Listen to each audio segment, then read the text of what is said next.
संसद हमले के आरोपी ललित झा के घर पर लगा क्रांतिकारी योद्धा का पोस्टर।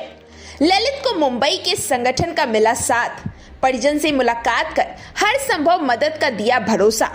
आपको बता दें, संसद हमलों की बरसी के दिन यानी 13 दिसंबर को संसद की सुरक्षा में सेंध लगाने वाले मास्टरमाइंड ललित झा के पैतृक आवास रामपुर उदय गांव में राष्ट्रीय लोक आंदोलन मुंबई की एक संगठन ने उनके घर पर एक पोस्टर लगाया है, जिसमें संसद की सुरक्षा में सेंध लगाने वाले 6 आरोपी की तस्वीर लगी है और उस पर लिखा है कि ये क्रांतिकारी योद्धा है, जिससे ललित झा के गांव और उनका परिवार एक बार फिर सुर्खियों में है। दरअसल बुधवार को राष्ट्रीय लोक आंदोलन मुंबई की एक संगठन के 4 कार्यकर्ता पहुंचे और संगठन के कार्यकारी अध्यक्ष कल्पना ईमानदार ने ललित को क्रांतिकारी बताते हुए परिजन को हर तरह का मदद का आश्वासन दिया।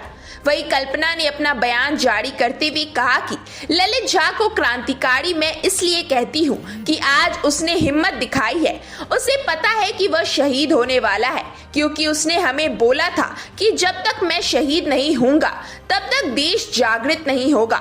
इसलिए शायद उसने संसद पर कूच दिया। उनकी मंशा किसी को नुकसान पहुंचाना नहीं था, उनका इरादा एक ही था, संसद में जो लोग बैठे हुए हैं उनको जागृत करना और बेरोजगारी के ऊपर आप संसद में बात करो, यही बताना उनका उद्देश्य था।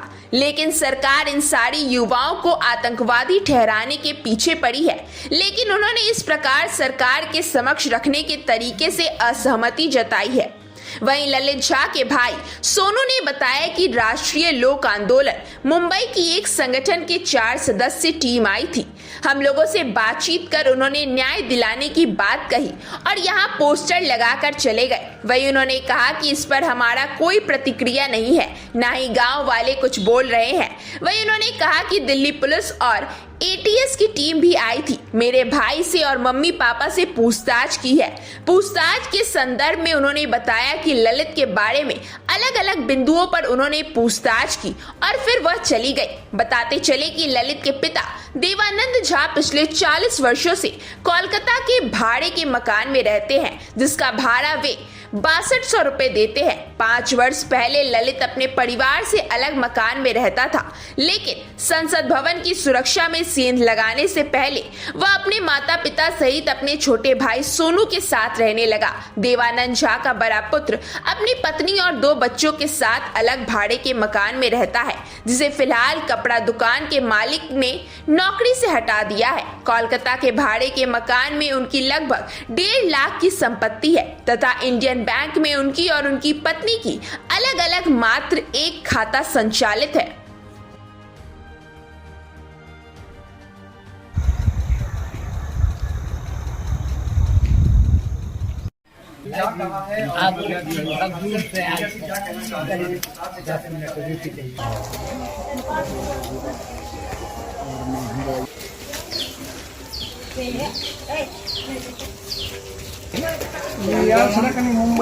मुंबई से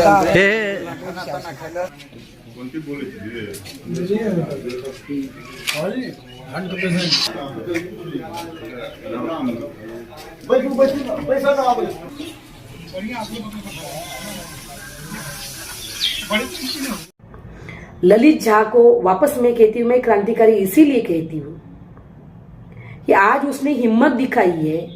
उसे पता है कि वो शहीद होने वाला है, क्योंकि उसने मुझे बोला था जब तक हम शहीद नहीं होंगे तब तक देश जागृत नहीं होगा। शहीद होने के लिए इतना मुद्दा बढ़ा, इतना संसद पर उसने कूच किया।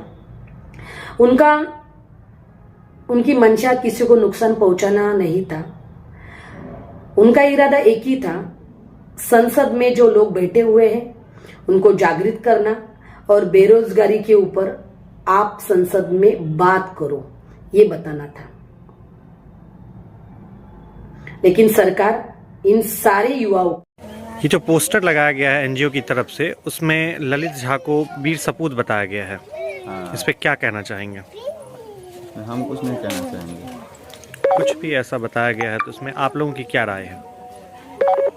वो तो आया तो उनको बोला जो ऐसा ऐसा हम उनका तरफ से लड़ेंगे, ऐसे ही बोल के पोस्टर लगा के चला गया। आप लोगों का इसमें कुछ नहीं कहना है। ना गांव के लोग इस बारे में क्या मानते हैं? गांव का लोग भी इसमें कुछ कहना नहीं चाहते। इस घटना के संदर्भ में आप क्या कहना चाह रहे हैं? इस घटना के अंदर में कुछ तो हम घटना से जानकारी ही नहीं है, तो हम क्या कहना चाहेंगे।